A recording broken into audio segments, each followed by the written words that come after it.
I think we're live. Yep. We're live. And is my sounds working? Your sound is working.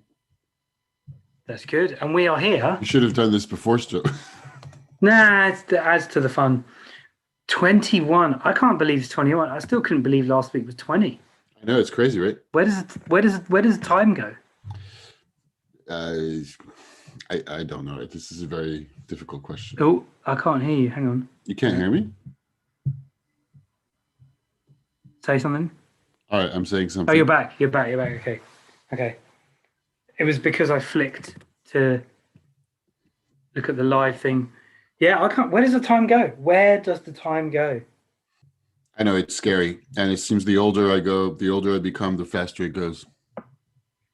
Yeah, you'll be in your mid-40s it's not soon. like time was going slowly when I was young either. But Still relative. and I say a lot more things like growing older and when I was young than before. I was having a conversation with someone this morning. Apparently, the life expectancy in the UK is about 81, which definitely means I'm middle-aged. Yeah. Definitely. What's your hoodie today, then? All right. Yeah, I thought, okay, I do have a couple of hoodies. I only have T-shirts. I really like that one. Showing off my sportsman true colors. Thanksgiving Sunday football T-shirt. I really baseball, like that one. Oh my gosh, I think that's great. It's a strong one. It is strong. It's very good. And you still got the standard mug. Well, given we're on the sports theme, this is the Bordeaux rugby team mug. Oh man, I think that hoodie's great. It is good, right? It's simple but effective. I've got the Star Wars lightsabers that light up. Oh, is that they light up with the temperature of the coffee mug? Yeah. This is actually a Secret Santa present from someone in my tutor group.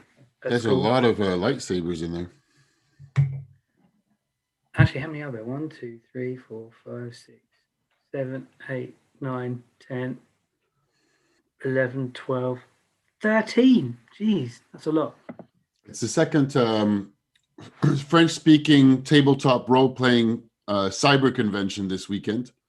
Second edition. And so I was just listening to so there's tons of events going on. There's like hundreds of people in a Discord server doing all sorts of stuff and playing games. And then there's roundtables, discussions, talks, and interviews on a Twitch live stream, like just 24/7 for 3 days. And I was just watching a thing about live action role-playing games, which was cool. And talking about raising money. I mean, actually, we didn't say live, but of course, you have a mustache for Movember, which we didn't really talk about on the show, by the way. You didn't even say, like, I'm raising money for Movember. I didn't, did I? No, I don't think you did. So there's a couple of days left if you want to give money to James for Movember. Yeah, well, not to James, but to for health, for male health. Which charity is this going to again? Movember is a full-on actual charity, by the way. Then they redistribute their money to others, right? Is that how it works again? Well, yeah. So Movember is specifically for men's health, men's cancers and men's mental health. And for anybody who doesn't know. Well, yes, exactly. For anyone who doesn't know, I think that was a nice segue into what I think you mean. Could be many things, but in September I was diagnosed with testicular cancer. That's not really but sure, why not? But yes. We'll go there.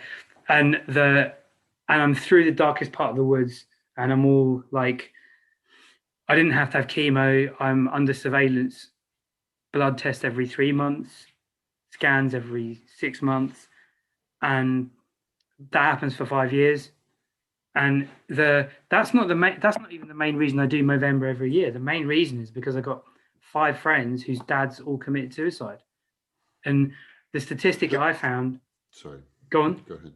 All I was calling for is Movember is a thing where you shave off on the 1st of November and you grow a mustache while you're raising money for all the points and discussions that you're talking about. Exactly. I couldn't tell what you were aiming at there. Yes. It's okay. It's not that everything you're saying is awesome, but it would have been just for the context of like, what is Movember for the people who don't know. Oh, I see. Okay. That's what I meant. Sorry. That's all right. It started in New Zealand. And then I cut you off in the middle of talking about pretty important tragic stuff, but not tragic. That's okay. But just significant, important. See, it's important, but it started in New Zealand and Australia, and it spread. And yeah, so if you go back through our episodes, I would have been clean shaven, and then my moustache has just grown. I think I'm just gonna, for tomorrow, maybe shave it to that and look like. That's how I had it. I was just saying that I only did it once 10 years ago, and I just shaved again this morning. Now that's making me look like I don't care about men's health. I guess I don't. Well, you don't, because you haven't Cyber convention. Naughty. So I was mentioning the cyber convention because they're raising money this weekend, and it's amazing. There's like nearly 17,000 euros of money raised for a game bundle. Wow. Which is amazing. Like the first one they did was in April, and it happened all of a sudden because of the lockdown and because of all the physical events being canceled. A group of people said, okay, well, let's do an online event.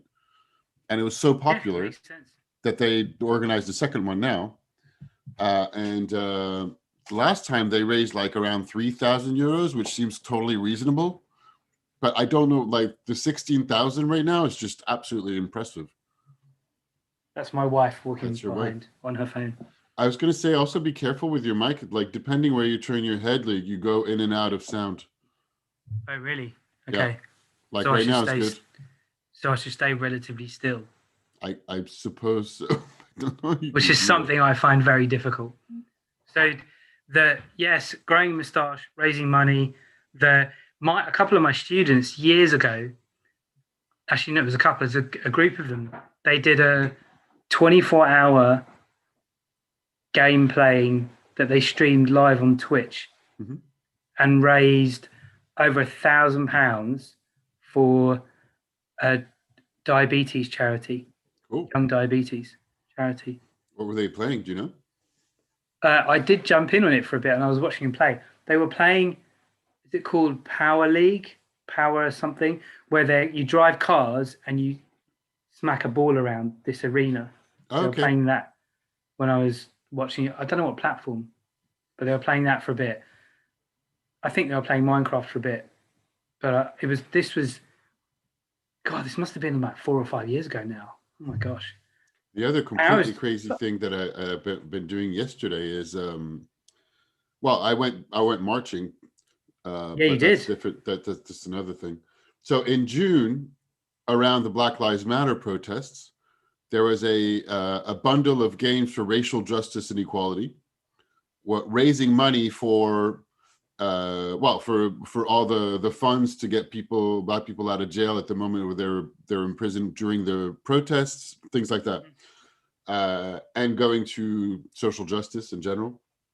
Organized on itch.io, which is a huge independent games platform.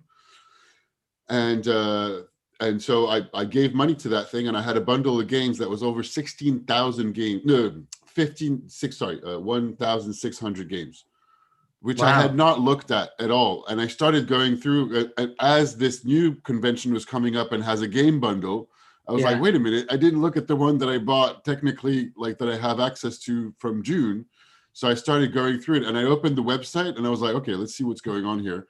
I have 59 pages of 10 pages, like there's 59 pages of games, and they're all, for the most part, indie games, meaning they're super interesting, little weird, quirky gems of all kinds. Some they might be interested, some not. Video games, as well as tabletop role-playing games, print and play games. It's just completely overwhelming, and I'm probably going to give money to this other thing anyway, and have even more games. I have, let alone the indie games, video games that I'm not playing at all, but some of them look really interesting. There's a whole other bunch that I'm like probably never going to play, or they're only playable on Windows computers, and I have a Mac anyway. Do you mostly play games on your Mac? No, I mostly play on my Switch, and I don't play very often. I do have a few games on Steam, but again, I don't play very often. And this, for the first time, not the first time, but I almost never have games directly native on my Mac computer. But so for the first time yesterday, I downloaded a few from this bundle where I was like, okay, this looks really interesting, but I don't know when I'm going to play. The tabletop role-playing games, I don't know when I'm going to read them. I already have like a reading list that is just 10. Go figure. Anyway, it's just I abundance of games that I don't I'm know when I'm getting. considering getting something like a Switch or maybe a cheap. Nintendo Switch is awesome. I love it. And there goes my wife again. She's going for a walk. She's like her and her cousin and her brother. They go for walks pretty regularly. That's their workout. So the yeah, considering like, or maybe getting a cheap PS4 because the PS5 has just come out. I mean, the amazing thing about the Switch is that it's portable. Yeah. And I hadn't played a lot of games before. One, the games are amazing. I don't necessarily care about the super high level graphics. Not that I would be very happy to have them, don't get me wrong, right? But I'm so behind on what's new on video games that I'm already really, really happy with what's happening on the Switch. The fact that it's portable and living room at the same time, that you can dock it, is awesome. I mean, and I grew up on Nintendo. Nintendo was my first love, and Mario and Zelda on the Switch are just amazing. Wow. I mean, I'm totally biased, but I love them. And there's a lot more games coming out on the Switch. They're not done with it at all. And it's still going strong, even though the PS5 and the Xbox Series X or whatever the name is just come out now. And I'm certain that the PS5 is just going to be amazing. Cyberpunk 2077 is going to be amazing. But have you heard of The Witcher 3? The Witcher 3? I've heard of Witcher. Because that series of games is just super, super, super popular. And it's been ported to the Switch. It's been downgraded in terms of quality of graphics to be able to fit on the Switch. But everybody's told me that even though, yeah, you could, if you've not played the original one if you have played the original one, you will notice how different it is in terms of quality of graphics. Sure. Yeah. But if you haven't played the original ones, you don't have any reason to play this one. And if you have not played the original one, this one is just entirely satisfactory, particularly for a handheld console. Now, I don't want to get anywhere near this stuff because it's 150 to 200 hours of playtime. It's just like ridiculously huge. It's as addictive as Zelda was, and Zelda with Breath of the Wild was already enough. And I haven't even done the downloadable content for Zelda, so because I lent it to my brother. But wow. There's a lot of indie games on the Switch. So a couple of the games that I was talking about that are in that bundle I actually have on the Switch. And I really like, you might have noticed, I'm very interested in, I'm definitely interested in following what's going on with the big AAA games, but I don't spend a lot of time playing. And I'm very interested with what's going on with small indie games. Okay, so I understand small indie games. What do you mean AAA? What does that mean? What's usually called in terms of industry a AAA game is a big... And electronic arts games like FIFA is a AAA game. Okay. So like the extremely big tentpole blockbuster, millions and millions and hundreds of people have worked on it. That's a AAA game. There's a new Spider-Man thing. The Cyberpunk 2077 is definitely a AAA game. The Witcher 3 is definitely a AAA game. So that's what they... Isn't there a new GTA coming out? I don't know. Maybe. Because that tends to... I've seen the waves that come, and I judge it on the pupils and what they play. And I never... This is a massive tangent before we even get to the question, but I don't really... I know. I was wondering, in the back of my head, I was like, we're doing more and more of these chats catch up before we start the question. No, but it's useful. It's fine. And I know, like a lot of podcasts, it's the equivalent of podcast episodes where the person just like rambles for a while before they have their guest on. Like Mark Moran does that a lot. Oh, does he? I was listening to... and some people hate that. Some people love it. I mean, or don't mind. I quite like listening to the people chat about what's going on. If I enjoy listening to them, it's usually because, well, yeah, I mean, I like listening to them. So it doesn't matter if they're not really going on the exact topic. I was listening to a podcast, a Blind Boy podcast. He's an Irish guy. And my sister's been raving about him. I listened to his first podcast and it was really like, him reading one of his short stories. It was really intense. And then I just thought, I can't listen to that on the way into work. And then I listened to another episode. It's really good. It's really, really good. So I'm going to have to... he reads his short stories? Is that what the idea is? His first episode, he read his own short story. But since then, I mean, my sister was going on about how he talks about everything from politics to cognitive psychology to his own what he's been dealing with, and he's Irish, so it's very much from an Irish point of view. He interviewed Spike Lee. That was one episode that my sister highly recommended to me. But I listened to his introduction to cognitive psychology part 1, and it was really good, really good. And I really like. That sounds interesting. You should send me the link. Yeah, I'm listening to a lot less podcasts than I used to be honest. Really. I know. Again, another question on where does the time go? Because I'm like, wait a minute. I'm listening to less podcasts. I think I'm watching a little bit less TV shows. What am I doing with my time? I'm spending a little bit more time playing. That's not video games, but just tabletop role-playing games. Information overload. But I just want to say, my T-shirt. I think I wore it before. Your T-shirt. I've seen this one before. I think I wore it before. It's not Satriali's. I've seen you wear it in person. Remind me. It's Satriali's, which is the pork store in The Sopranos. There you go. They have a lot of the meetings. Yeah. Okay. I thought it was The Sopranos. I couldn't remember exactly. So we talked so far.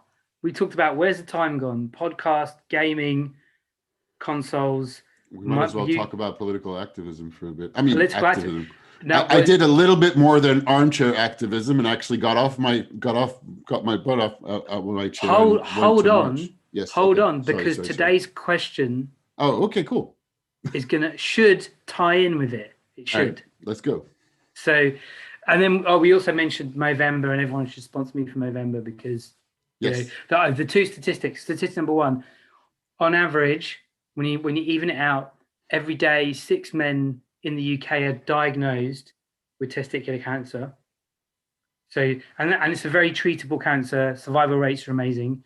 But every day, on average, when you average it out, in the UK, 17 men commit suicide.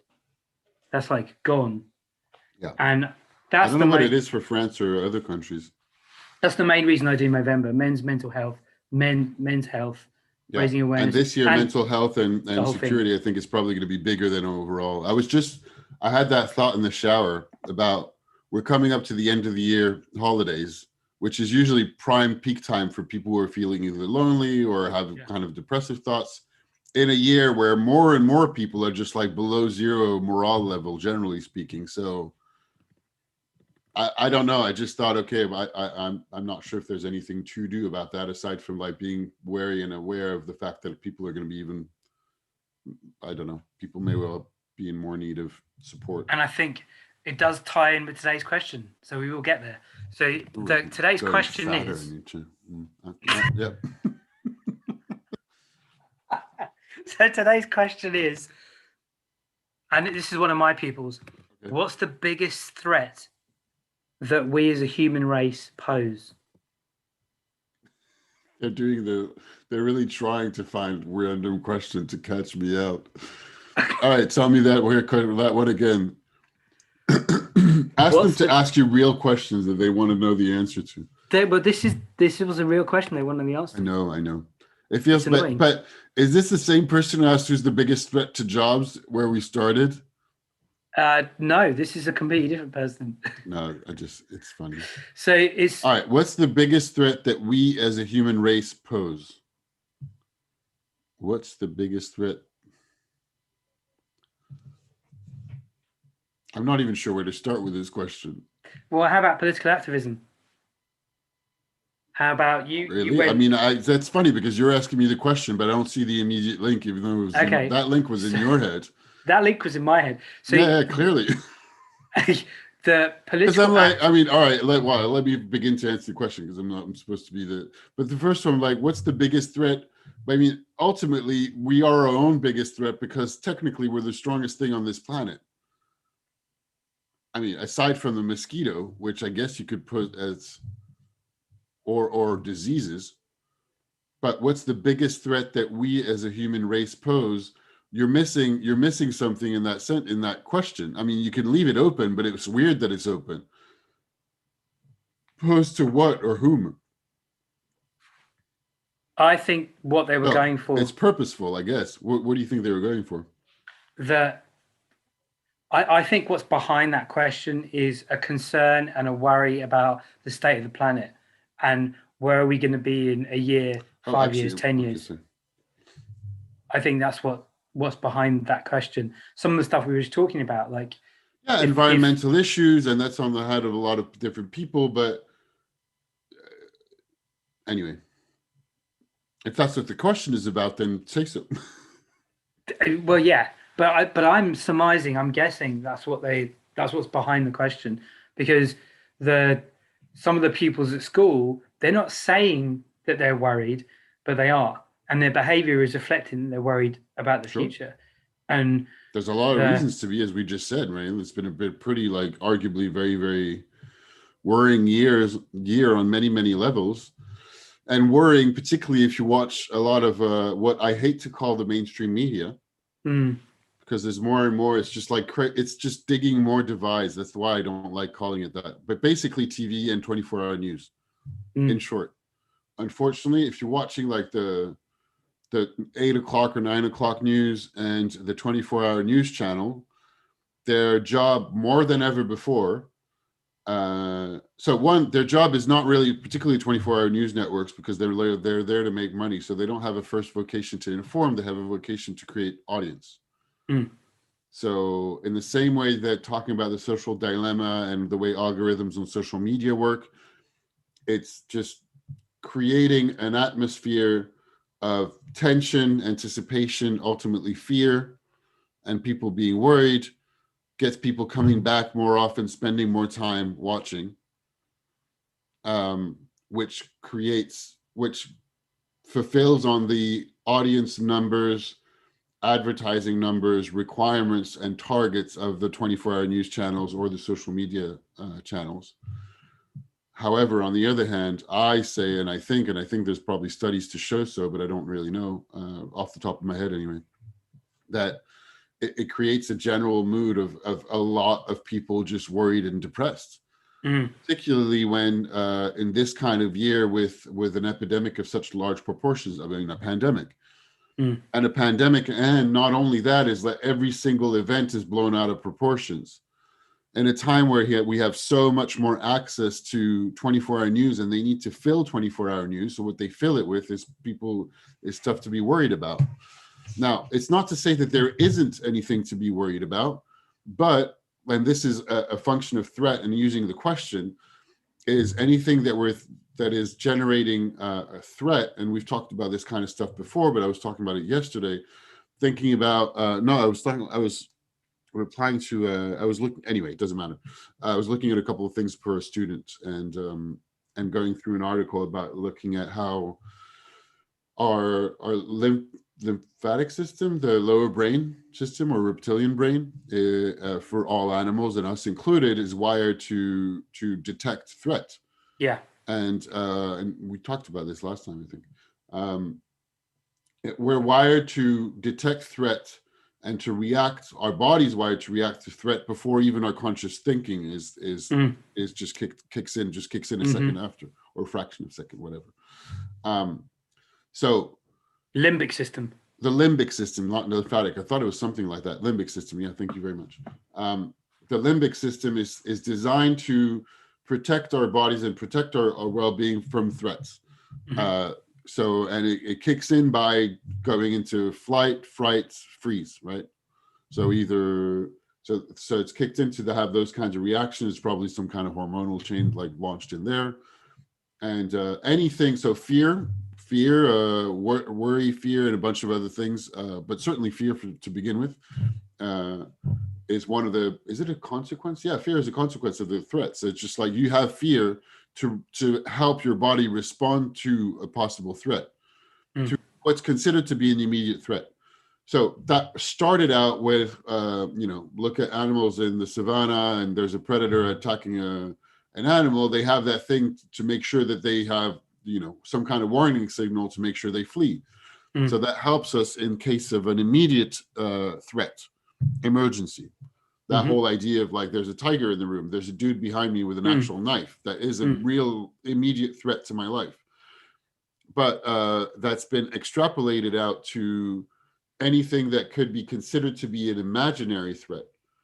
So by imaginary, I don't mean that it's not a real threat at large, but it's not a real threat right here, right now, right this second.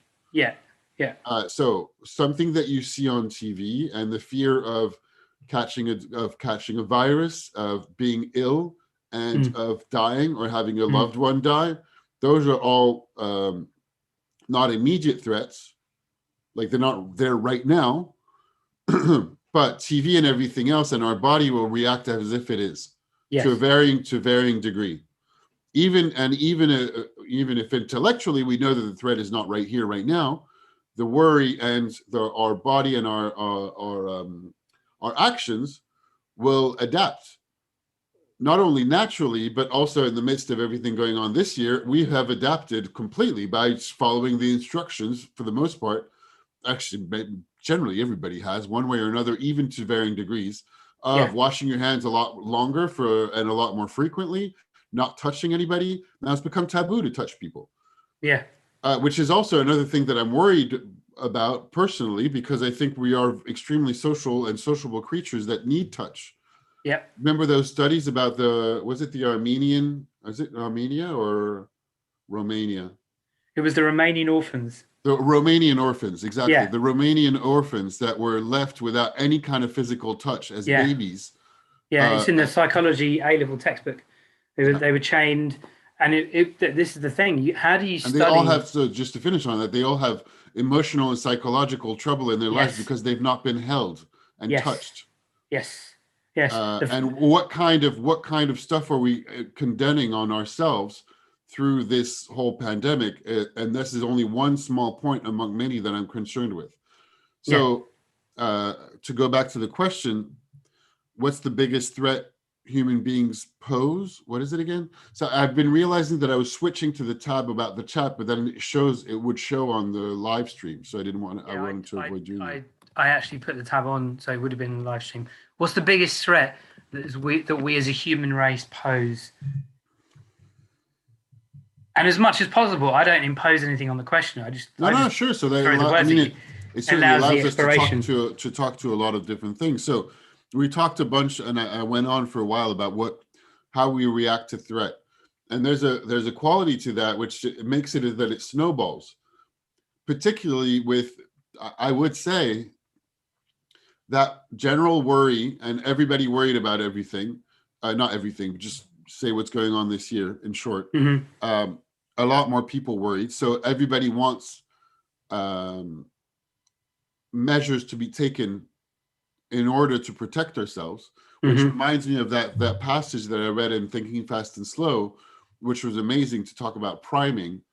And this idea that there's studies that have shown that there's an extremely high correlation between facing human beings with their own death and mortality, the fact that one day we will die, each one of us, and high correlation with acceptance of authoritarian and totalitarian regimes and laws. Basically, if you get people worried enough that you are scared for your life, and you realize something that is not on our minds all the time, that one day you will die, you're a lot more likely to accept the protection of some kind of paternalistic father figure that decides things for you. Wow. I'm extrapolating a little bit, right? The emperor. Exactly. It's exactly that. And that is one of the main things I am very worried about these days, before we even get to the environment part. Because rise of authoritarian regimes was already just live and well a year ago. Bolsonaro in Brazil, arguably Trump. I say arguably because he won the last election. He lost this one, but not by much. So there's still half the country that absolutely loves him. And there's a lot of people that want that kind of regime. But closer to home, look at Poland and Hungary. And Poland and Hungary have got extreme right regimes that are going totalitarian very fast, and that have a lot of scary stuff going on about them. And France is going in that direction too, which is that does take us to the marches from yesterday. Not everybody agrees with me. I even have friends who disagree with me with the idea that I actually believe, if I look, that France's current government is going in the direction of more authoritarian and totalitarian type laws, and a dictatorship. And I had recently a good friend of mine saying, well, it's offensive. You can't say that of France.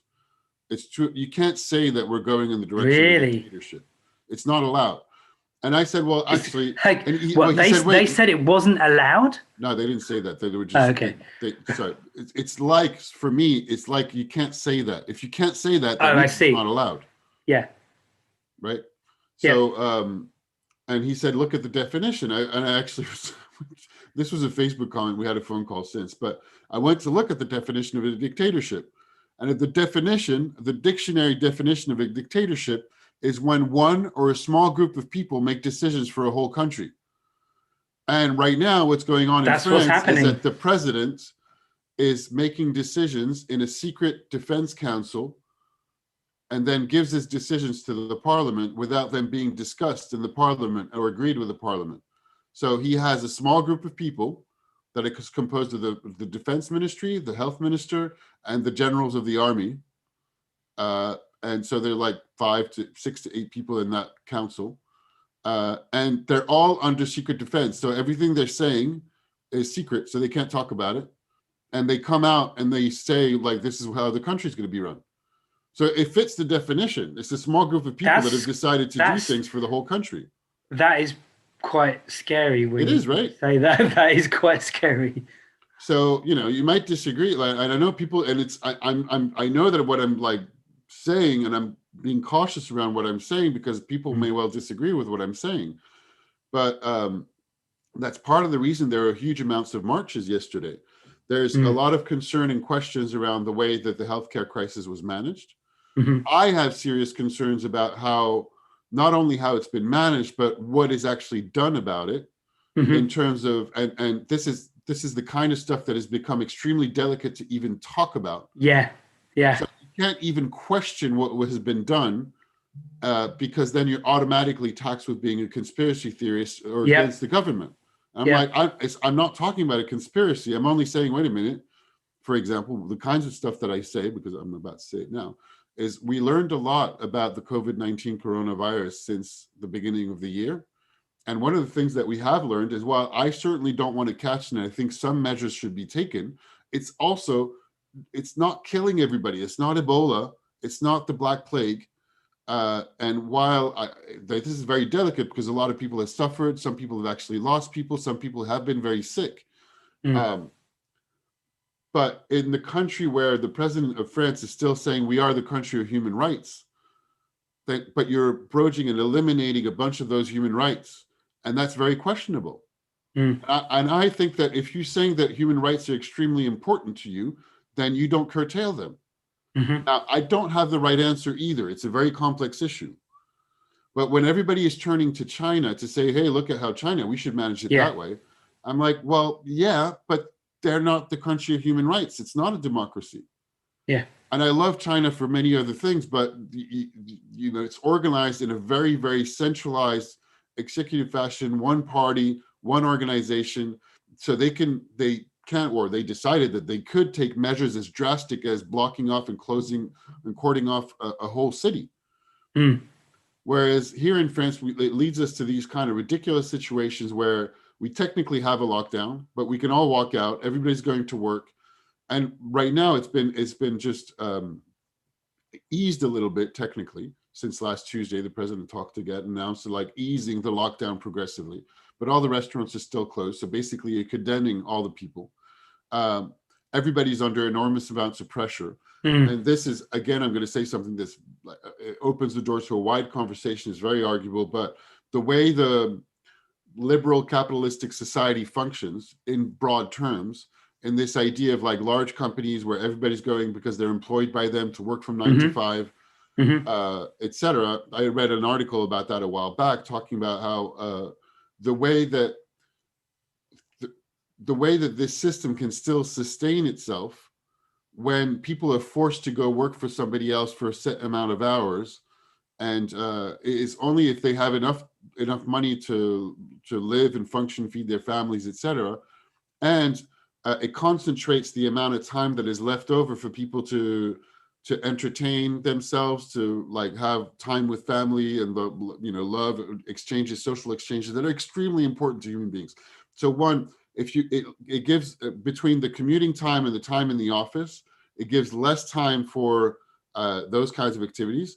So it forces you and encourages the human being to go consume more, which is good for the economy, generally speaking, or at least the capital, like you go buy stuff. But it is also that venting system. It allows people and the whole system, as in it's not individuals. I'm talking about society as a system. Sure. It allows the system to vent so that to not have too much pressure for being at work all day. And you can go out, have fun with your friends, have fun with your family, go for a drink, hang out. And I've got a delivery, so keep talking. I'm listening. All right. That interrupted my flow.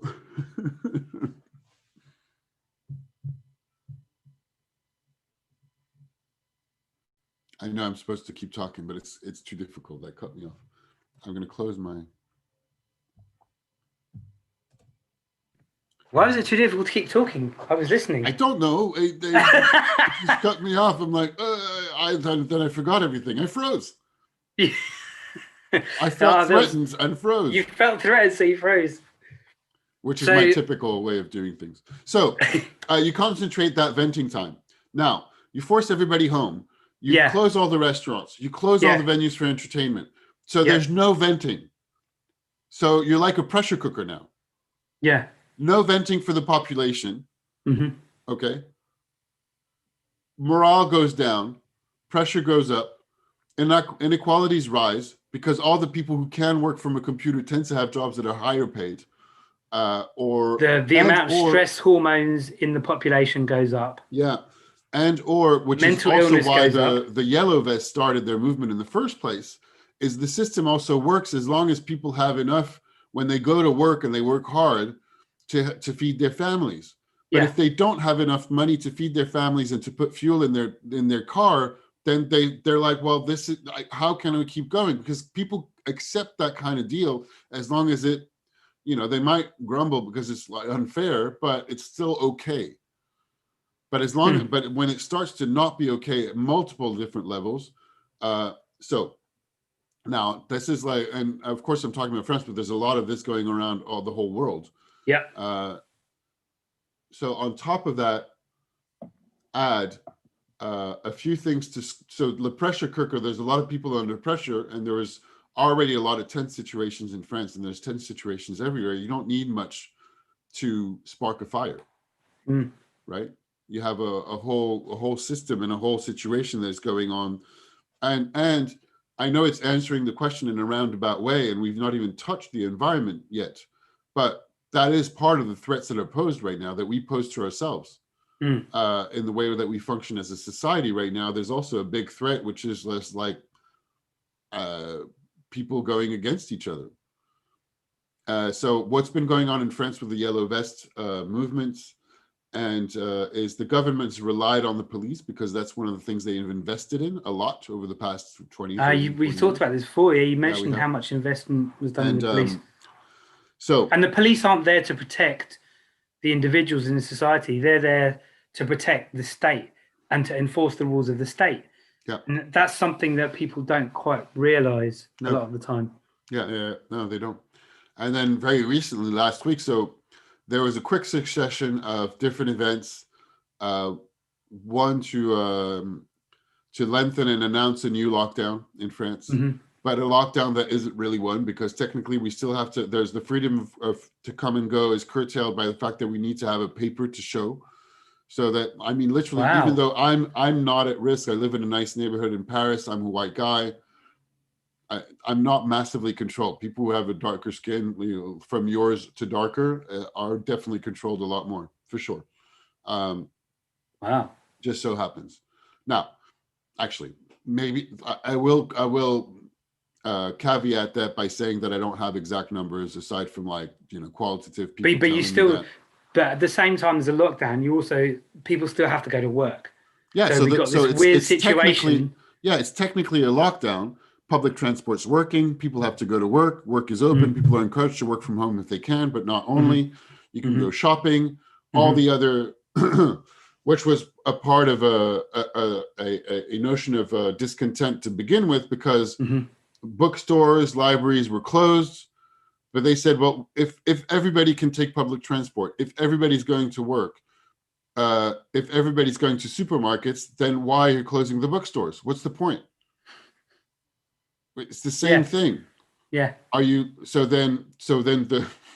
And then the secondary one was saying, well, all the big supermarkets are open and they sell DVDs, CDs, and books. How is that fair? Plus, Amazon is getting all the money. How is that fair? Yeah. So the government went ahead with some amazing change, and they closed up. They asked the supermarkets to close off their books and cultural sections. So anyway, accelerated version. There was like the whole terrorist thing, the horrible, tragic event of that teacher getting beheaded. Of course, like that rose to a lot more people getting angry for things. Yeah. Rise of Islamophobia. Yeah. Still the president talking about defending freedom of speech, but there's a strong sense in some parts for me, and this is again my interpretation, my way of looking at the world, so it's tainted with my own opinions, of course, but it feels like, wait a minute, if freedom of speech is really encouraged to be narrowed down to criticism of Islam and Muslim people, doesn't seem to be really freedom of speech.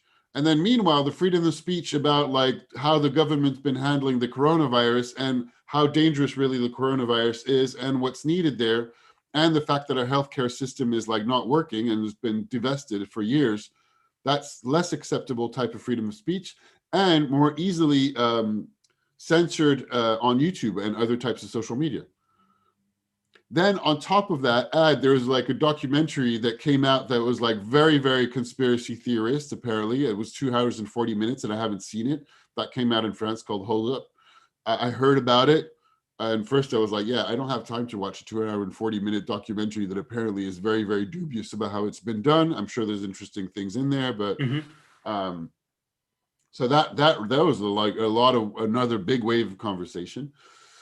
And then on top of that, there was an action from the, so there's a huge amount of refugees in France and people who don't have a home. And on Monday night, different associations who look after refugees, look after people who are stuck in like massive refugee camps in different areas of France, staged an action in the center of Paris. I mean, they staged an action. This was a communication activity, right? So it was a guerrilla marketing thing, if you will. And they went on TV saying, well, nobody's listening to us. We need the state to support and help these refugees. And we've been asking for stuff for months on end. We're getting nowhere. So we're staging another action. And the action stage was they took over the Place de la République, a huge area in the center of town, and had all the refugees there set up tents. And to, invited the media to say, like, this is the reality of what's going on. You've hidden us away. We've been asking for stuff to change, and nobody's helping us. So this is one of the things I wanted to ask about. Like you don't hear about the yellow vests here. You don't hear about what they're protesting about and why they're protesting. You barely hear about it in France, by the way. Even for the 2 years that they were going on, if you only watch the 9 o'clock news and the 24-hour news channels, and depending which 24-hour news channels, because similar to the States, some 24-hour news channels are they're all biased anyway. Yeah. Mostly, right? Mostly. You need to go to written media to start getting stuff that is still biased, but more informative, I think. Sorry, I cut you off. And we're going on a little bit far off the question, but I don't think so. I think it all relates, and I'll tie it together. Don't worry. Yeah, no. It's not going that far. Well, I guess what I mean is we still haven't got. Well, we haven't got to the environment, but there are so many immediate things going on right now, and that we are wired to care about what's going on right in front of our faces. That while we should be a lot more worried about working together for the environment, our society is not really organized that way. And I think there's a couple of themes worth exploring in what you're saying. And I think one of them is the way we're wired as human beings for survival. I haven't even gotten to talking about the march yesterday, by the way. Sorry, but no, you'll get there eventually, I'm sure.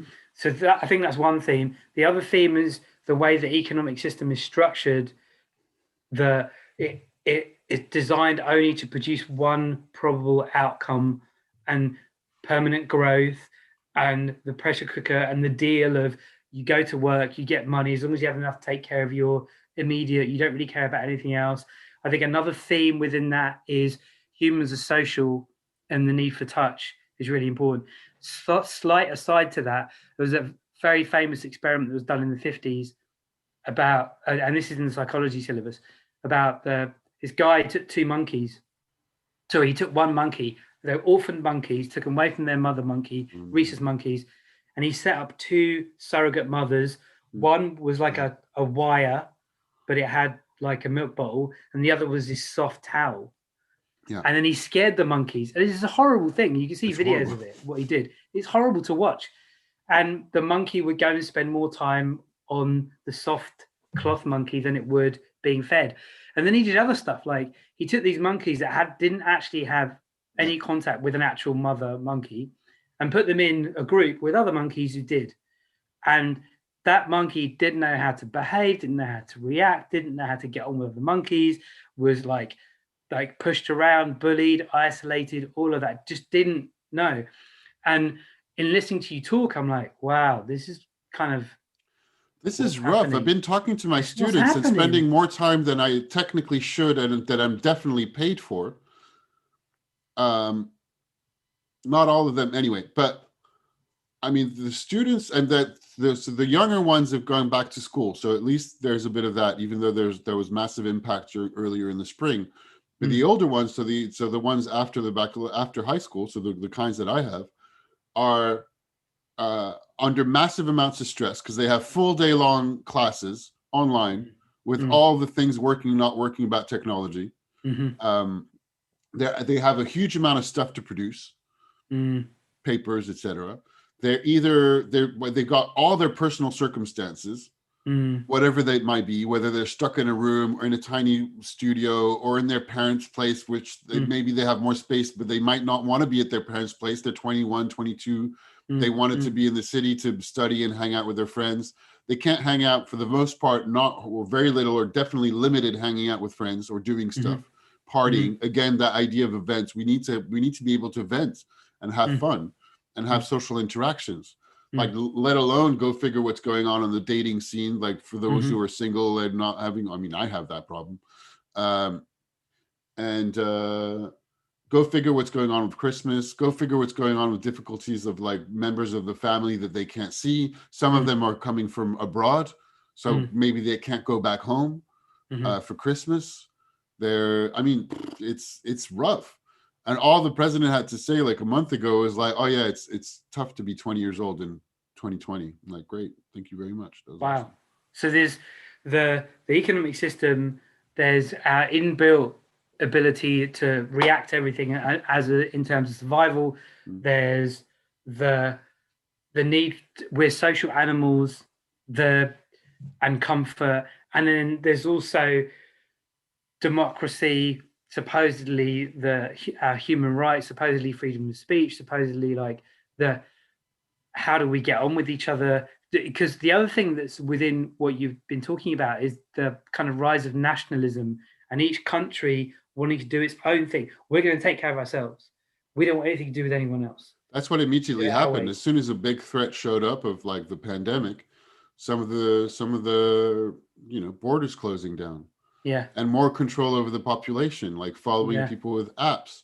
Part of the other new thing that was coming around this week is that was 10 days ago. And that followed immediately the beheading of the teacher was the proposed new what's called the global security law that the French government's put together, which there was another scandal a few days ago, which was also another reason for the march, was that this law, so technically the legislative arm proposes laws and votes on them and discusses them, right? Parliament. Okay, this law was proposed by the executive, which is not how the system should function. No, yeah, there's three bits: the legislative, the executive, and the judiciary. And to begin with, in the Fifth Republic, so the version of the Republic in the Constitution of France that was voted in and instaured after the Second World War, the executive is imbalanced. It already is very powerful in France to begin with. And of course, it's even more so in this current situation, and when it's happened in the past, when the president's party and the well owns the parliament, which, you know, that's the same in the States. It's kind of like the same in the States. So the president's party is has majority of the parliament as well. Mm-hmm. But technically, still, to be able to keep up appearances most of the time, they wouldn't directly propose the law. Somebody else within the parliament in their own party would do that. Yeah. This time, no, the government went ahead and said, here's the law. And I remember learning at school about Voltaire or Montesquieu, old French philosophers, That's saying what they keep talking about, the century of delights of saying, like, you need anyway. the three things separate. If you don't have them separate, then you have a dictatorship. And that's what's going on around the world. I mean, you look at all the judges that are being placed in the States and how powerful the judiciary in the States. That's a whole other ballgame. But so anyway, a bunch of new laws that were in preparation since the summer, when the president first, we talked about keywords in another episode. French president started talking about separatism. And this was the perfect match that he wanted to, okay, a lot of people are going to be having that on their mind, so we should put the new security law in place, which curtails the freedom of press. There's this infamous Article 24 now that is all about not being able to film policemen in their active duty. Wow. That's a lot of what's rising. And then there's a bunch of stuff in the law that are making stuff illegal, but that were already so, but that are changing the point of view of it. And then there's a bunch of other stuff about allowing drones to be circulating throughout town with cameras filming everybody. Seriously? Drones? Yeah. Police drones. And was this why you were protesting? You went and joined the protests?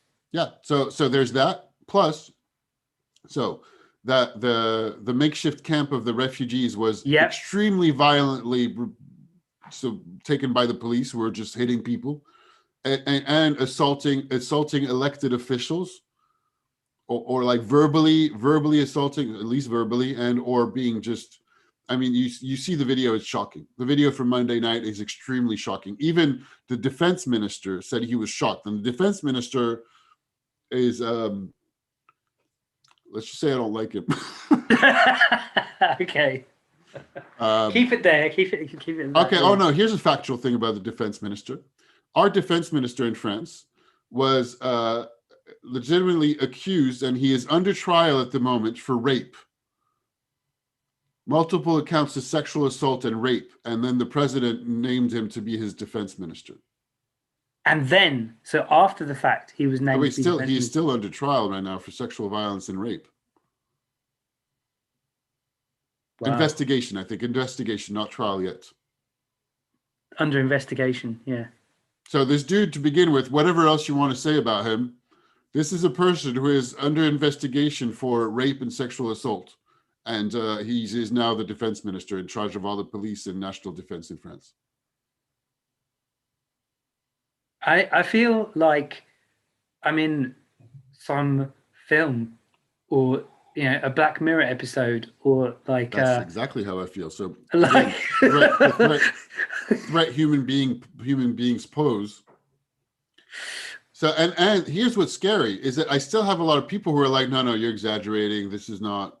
You're making this up. This is not. And I'm like, okay, how can I talk about it with you to give you what's going on? And I'm trying as much as possible to just give you facts. Of course, it's tinted by my own opinions and my own version of reality, but it's difficult. I mean, it's increasingly difficult not to make it look like an episode of Black Mirror, but it is actually what's going on. So let's add another layer. And this is just this week, right? Yeah. Tuesday or Wednesday. Yeah. Wednesday, this video comes out. Thursday, sorry. Thursday, this video comes out of a black music producer in the center of Paris, North Paris, 17th arrondissement. Video, like a 10-minute report of this dude who got assaulted and kicked and really just really hurt by 3 policemen who just like rushed into his home, and they didn't know that there was a camera filming them. So you can just literally see from beginning to end. And at the end, there's a lot more policemen. So there's like cameras from phones from above in the street. So that was from the 21st of November. and being racially assaulted as well, because they were treating him like they were giving racial slurs about his color of skin. And it's incredibly violent. And then they throw a tear gas canister that is meant for like heavy duty outdoor stuff inside his hallway. And the reason for this, just like random. Well, it's not random, but no, it's not random. Did they know who he was? Did they know that he had like? This is what happened. He was in the public eye. In his words, in the video, if you watch it, he said it was evening 7 p.m. He parked his car and he walked out of his car. He was not wearing a mask, which we're supposed to do. Because the reason why it was like he was just walking out of his car, walking to his house, meters to his house, to his studio, recording studio, and he had young people recording music in the basement, which was like the main studio bit. And so the way so you open the door and then there was a camera from the inside, and I'm guessing it's kind of like there's video surveillance because he has people walking in and out, and it's like a professional venue as well.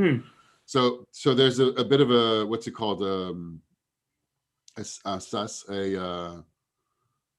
entrance hall. Yeah, there's an entrance hall with doors that open and close for, I don't know why. It's just like organized in such a way. It's probably down to the building, but there's a small space. The entry lobby is a small space with another door that goes downstairs to the recording studio and another closed door. So it's a small enclosed space basically that is filmed. And so he walked out of his car. He saw a policeman on the other, like further down the street, and he thought, "Oh, I don't want to be bothered, so I'll just walk into my place." So he walked into his place, just kind of slightly hurrying, and they ran after him, and just like rushed into the door to follow in after him, and started this small space, hitting him. Yeah, taking them and hitting him. The video is extremely shocking. Extremely shocking. And they didn't know that he was somebody famous or like. But he's not. I don't think he's famous. He is successful at what he does. Oh, he's successful. Okay.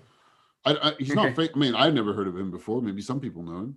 Okay. He's successful enough that he seems to have a large apartment building, or a large apartment or a building. I'm not exactly clear. That is operating as a recording studio. So he's a successful professional at what he does, and he had young people recording downstairs using his studio. Wow. I don't think he's famous. I mean, he's probably all right, but anyway, he got assaulted. Then more police showed up, and meanwhile, they didn't ask him anything, and he knew he was being filmed. They didn't know, and he knew that he could not at any point do anything remotely that would look like responding back, assaulting, defending himself. He could not. He just had to be hit. Yeah. And he was very conscious of that. So he tried to say, like, listen, I haven't done anything. What am I accused of? Like that kind of thing. And it's all like, you can see it in the whole video. It's very shocking. So of course, that didn't do anything to make anything better, particularly that all the laws and all the international press is worried about France going like, what is going on with you guys? Some of the other deals of the global security law is to forbid homeschooling, supposedly because homeschooling is a hotbed of Islam radicalization. Yeah.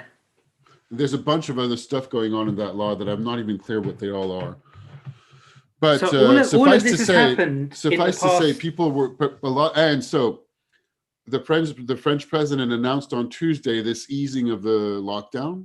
Yeah. And so from Saturday said that we're now allowed to go out of our house within a radius of 20 kilometers for 3 hours a day, and we still need to have our paper, like, which is on the phone or laptop, to say you still need to have your paper to say on the honor that you're walking out of the house, and you could be controlled by police and get a fine if you don't have it, which is still like a huge curtailment to freedom to come and go, which is silly when everybody can go anywhere right now.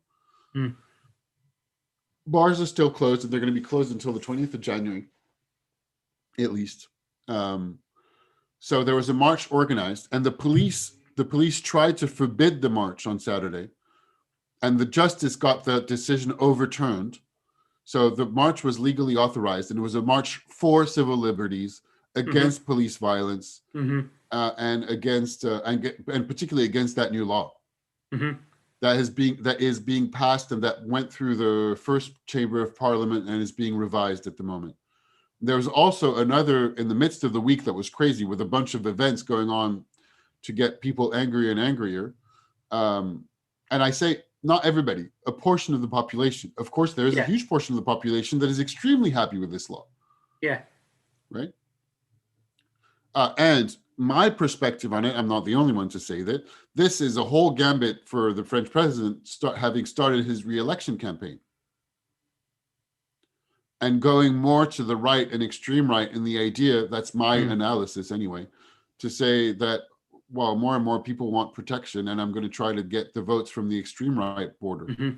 Because, well, he's not doing much for the left, so that's what I say. Some people definitely disagree with me, but there's definitely a lot of people that are pro these laws, for sure. And so on Saturday, I was at the march. I'm not a hero. I went to march with everybody else. In Paris, there was conservative numbers place it as at 100,000 people, 200,000 across the country. Wow. So it was like 60,000 according to police, 200,000 according to the organizers, which is the mean is like 100,000. So probably looks like that. Going from République to Bastille, starting at 2 p.m. It was huge and generally good, good atmosphere, signs, people protesting for all sorts of reasons of the variety that I covered here, inequalities, etc. And before even 4 p.m. kicked, before even the main of the march arrived to the destination, it was not a very long march in terms of distance within Paris, police had already settled, which is what they've been doing for the past several years around the Yellow Vest movements, which is organizing themselves in a net, which well, it doesn't ease anything. It only increases, again, that pressure cooker idea. Yeah. So rather than letting people peacefully protest at the area of destination, they organize themselves in a net. And if you go in, you can't go out. And you have all the people coming in, and then they're going to start tear gassing and stuff. So they started tear gassing before 4. There was like a fire that had started from the protest side of things that I saw that was not far. I thought I was with a friend. We were going to walk a little bit further. We'd already decided we're not going to stay very long. We know it's going to go crazy. And we're not, I'm not, I wanted to be there for the march, but I don't have vocation to fight against the police. They look very scary, by the way. Yeah. They're in full riot gear. All the police now in full RoboCop mode. They're very scary. I'm like, I don't particularly have vocation to go like just fight the police. And police, by the way, and which I don't want to fight the police entirely altogether. By the way, I don't think we should abolish them. I don't hate them particularly as an entity. That's when you hear, and we did hear, there's some of the marching chants that are like everybody hates the police, and I'm like, well, no, that's not exactly why I'm here. I don't think we should get rid of them. I don't hate all the police. It's not the point. But if you let people organize, and even my friend was like, oh, but with everything that happened this year, they'll be a little bit more cool, and they'll let people peacefully disperse. And I was like, really? No, they're not. No. And of course, there was a whole, and I haven't even looked at the final analysis yesterday. There were the black blocs. What's called the black blocs are the people that are just basically charging against the police. They're doing a bunch of different stuff because there's also a lot of TV and stuff coming around about in the last several years of protests, police violence and some either potentially people who are more of the against the marchers who might be from extreme right groups, or literally police who are in plain clothes. Riling marchers up or pushing people against the police to create ruckus. So there's that does happen, really, like it does. And of course there are groups that are deliberately going to provoke the police to create incidents, to create press and to create more, like, that's more of an extreme tactic on the other side. Playing cat and mouse, provoking the police, armed up as well. So, and of course, as soon as these guys start acting up and they overturned a truck, now who started? Go figure. But of course, from that point, that's all the media are reporting. Social Look at contagion, the violent police yeah, burned a truck. yeah, And I am against that. And most old people and most people who are either ambivalent or don't like it, that's the only thing they saw now is violent protesters. Yeah. Against a good police order. Yeah. Which is not what happens. Now, I'm not saying that didn't happen. That's not what I'm saying. I'm saying that for me, the main thing to remember is 200,000 plus people peacefully protested across all of France against all those laws and for civil liberties. Now, yes, a fire was started. I don't know who started it. I don't know if the protesters or the police started it, but now that's all the media is talking about, and that's, you know, that's unfortunately what's left over. It's we're talking for a while and we haven't got to the environment. So I guess the main you have said that so many times. I know, but you said really they wanted to talk about the environment. I'm like, well, no, I don't think as long as we keep being a threat for one another, we're going to destroy each other way before we destroy the environment. There you go. Yes. One way or another, the environment and the world will recover, and all signs from scientists and everything else that go way beyond what's going on right now in our societies point out to the fact that probably from an evolution standpoint, human beings are going to go extinct. Whether it's now or in 100,000 years, they'll probably go extinct, and the Earth will recover. Mm-hmm. Now, it doesn't help with the young generations and your pupils. I'm sorry.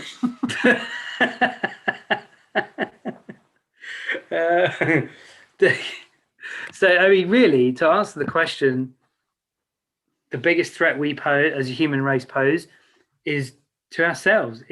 We are the biggest threat to ourselves. You've always been. If you look at the wars, you look at how people have killed each other in the past. We've grown, and this is going back to Sapiens, but I still want to read Germs, Guns, and Steel, because I think it's the same kind of idea. Is as a species, we keep growing, but that's to the detriment of certain portions of the species, societies, countries, individuals.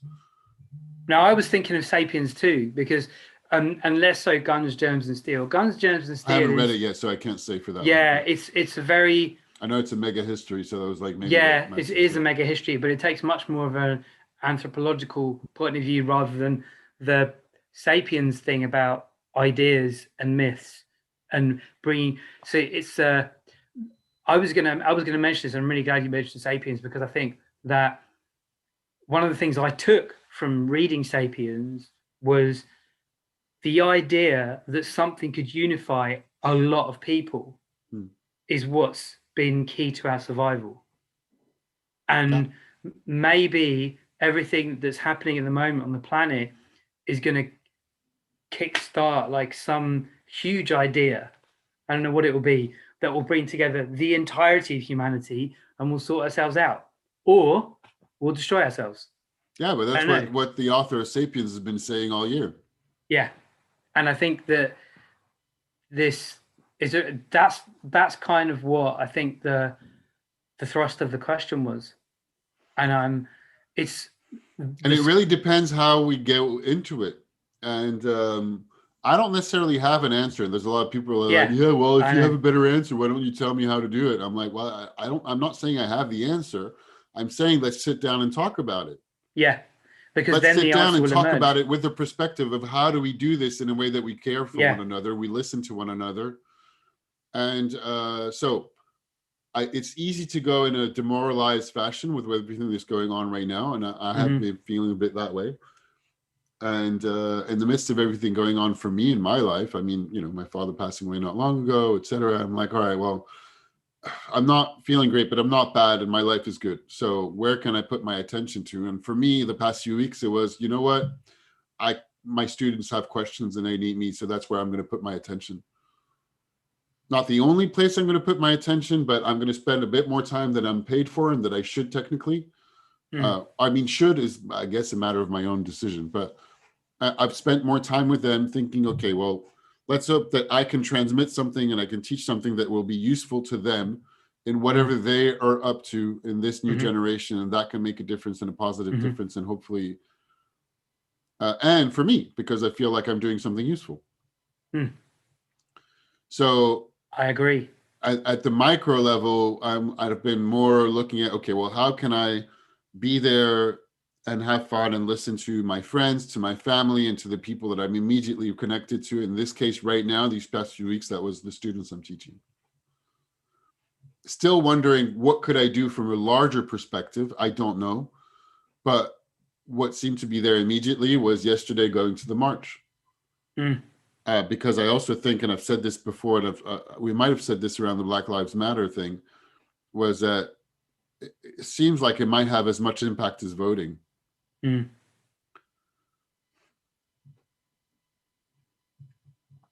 Actually, I've never been on a march. Never. Yeah, I remember you saying that this summer. Yeah. Well, I've been to a lot more marches this summer, to this year, than I had for a while. And it's funny, the friend I was with was saying, well, ironically a bit, or cynically, was asking, "You're happy to be back in France?" It's like this going on, this crazy march. It's like typically French. I'm like, well, yeah, I am. I mean, I am. I didn't come back for the march. That's not why I came back. But I am happy I moved back. I moved back to be closer to my family. I moved back to be able to spend more time with my father, and I thought I would still have more time with him. So yeah, of course I'm happy I moved back. And where else would I go? While there's a lot of people that, or friends that I know, that are a little bit concerned where things are going, that are thinking, should I go somewhere else? I'm like, I don't know where you would go to escape what's going on in the world right now, because it's a worldwide concern. Plus, we can't go anywhere right now. So it is a worldwide concern, and the choices are, how do you get involved in it, or do you get involved, or you go far away from it? Maybe go to the countryside. There's a lot of people that are moving away from Paris to go to the countryside. Going to the countryside doesn't mean going away from it, because you can still get involved in your local communities. But some people are thinking, okay, I want out of this.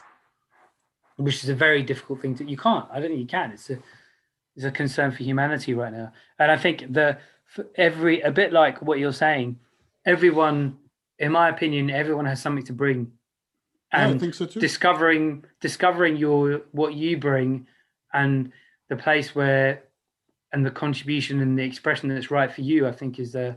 Which reminds me of something I wanted to say that I thought about after our call last week, with a question of, how do you work with somebody you have nothing in common with? Because that's what it takes to be able to go bigger, and to go beyond our closing our own doors, our neighbors' doors, and our country's doors when there's a crisis. And my point was that I said, or circled around it, but then I had the idea afterwards this week, was that it's not true that we have nothing in common with anybody. We have something in common with everyone. To begin with, I mean, we are human beings, so we have parents, or somehow we've been brought up, or we have things in common with every single person.